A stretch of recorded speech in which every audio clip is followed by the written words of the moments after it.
Okay, boys, you guys want to know how to absolutely destroy your gains in the gym? Well, listen here, okay? Because we all know that we're supposed to be training hard as fuck in the gym, okay? We're brain dead people. Training hard as fuck seems like the most plausible way to increase muscle mass and shit like that. But there's always two sides of the coin. You gotta train hard and you gotta recover well. So, if you want to destroy your gains, you don't recover well. Simply you have shit recovery. If you have shit recovery, you will not make gains. It's that simple. Okay? So today's video we're gonna go dive into how to fucking recover well and why you should be doing it. Okay? So before we get into it, if you guys want to maximize your athletic performance so you can be hitting PRs, every single month or some shit like that, hit the link in the description and we'll help you out there. Okay? So number one, fucking get enough fucking sleep, boys. When you have less than 5 hours of sleep, your strength plummets, your testosterone plummets.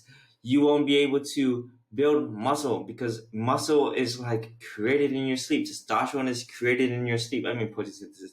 You know what I mean? But like, you have to be getting enough sleep. You know what I mean?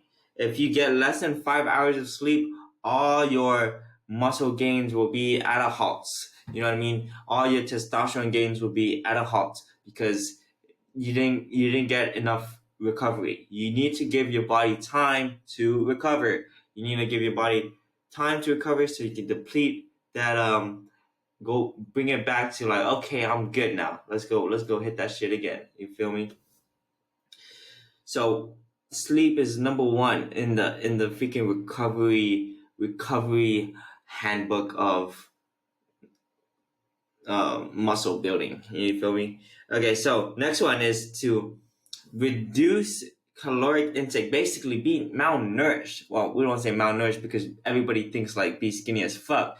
But like when you do not have enough nutrition, if you're not getting the right amount of nutrition, you are not going to make any gains again. So sleep improves the time, gives your body time to create the muscle, gives your body time to create the testosterone. Um, Diet, aka the nutrition side, gives your body the resources to create testosterone. You know what I mean? And to create muscle. So if you're not eating enough fats and enough protein, everybody knows the protein aspect because protein is muscle. We build more muscle. We want more muscle. We eat more protein. Okay, but not many people know that you gotta be eating your fats. Fats is not bad for you. Fats doesn't make you fat. Okay, you need fats. Like the highest correlation in diets with testosterone. The diet with the highest correlation with testosterone is a high fat diet. People on a high fat diet also tend to have higher testosterone.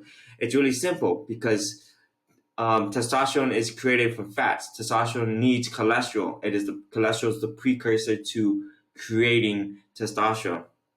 And because you have higher testosterone, because you have the nutrients to create testosterone, your body will be more receptive to muscle building because you have more testosterone, you have more androgen sensitivity. Therefore, there's a lot of information saying, yeah, let's build muscle there, let's build muscle there. Okay, so you have to be getting enough fats, enough proteins, and also enough vitamins and minerals like zinc, magnesium, vitamin D3. If you don't know where you get vitamin D3, you can go outside and you'll find it right there. The biggest ball of light you ever see. It will burn your freaking eyes out. Okay, so you gotta be in that ball of light for at least 15 minutes a day.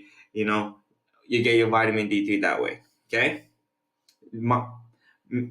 zinc, magnesium, iron. Where do you get that from? Red meat. That's why I preach the carnivore diet. So you got to be eating red meat. You got to be eating the egg yolks, and you will be fine. You will be able to build a lot of muscles.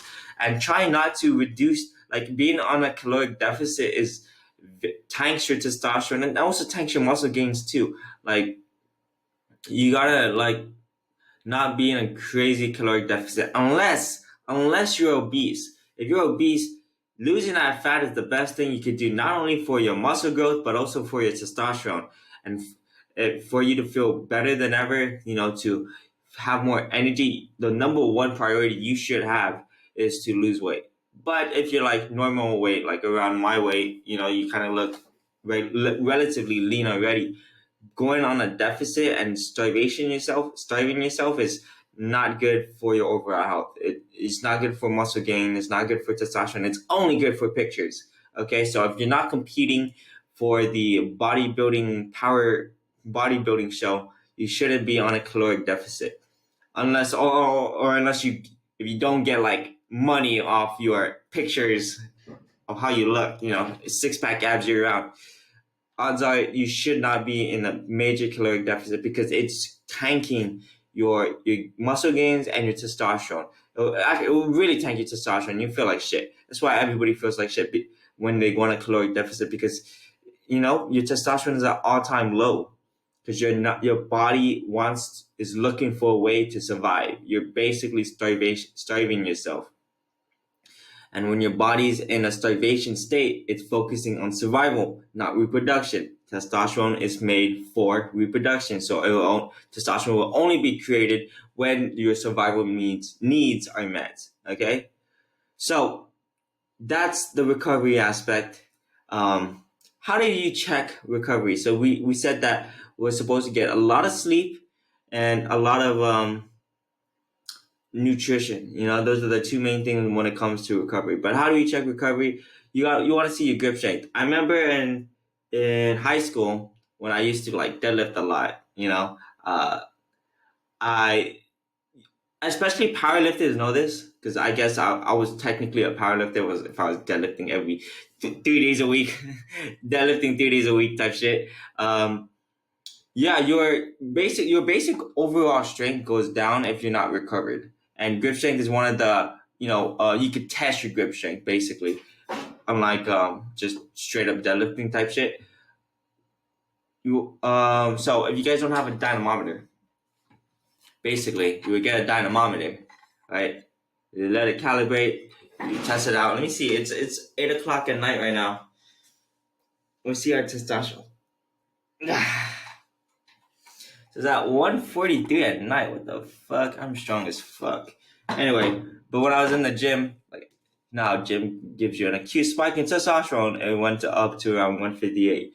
So yeah, so basically, if you have a baseline, if your baseline grip strength, like you have a dynamometer, you check it every day in the morning. If your baseline grip strength actually decreases, like it goes like 10, 20 pounds lower than it's actually supposed to be, than it normally is, you're probably under recovered. So this is a very, very good tool to show if you're recovered because your relative strength is really correlated to your overall like testosterone levels and testosterone will show you if you can like build more muscle type shit. So you want to be checking your grip strength. Grip strength is highly correlated with recovery, is highly correlated with testosterone. Okay. When I was deadlift, oh yeah, I didn't even finish my story with the fucking deadlifting, didn't I? When I was deadlifting, right, you deadlift 3 times a week, and I wanted to do a 1 rep max. I'd have to wait. I'd have to actually take a light Friday, like make my Friday very light, like not even 1 rep max or anything. Probably just do like 2 sets of I don't know 8 lighter reps, right? Take it light on Friday, and then Saturday, Sunday. Hell, I think I even skipped Monday hitting deadlifts because the difference in how you freaking in your strength that you get on that Tuesday. So that was like 3-4 days rest. No, actually, I think I did a week because I was preparing for a competition. I was preparing for the Strongest Island competition, so I think I took a week off, or I at least 5 days off from the gym. And when I pulled on 425 in front of everybody as a like one, I was like less than I was like 160. I was less than 160 or something like that, like 155 or what somewhere around there. That was fucking insane. It went up freaking fast, right? Faster than when I previously did 425. Okay, and that's because rest. You gotta recover. You got that recovery, which will will make you stronger. Basically, you know what I mean. If you don't recover, you're not gonna be strong enough, and So the moral of the story, to show that you recovered, I'm getting tongue twisted here.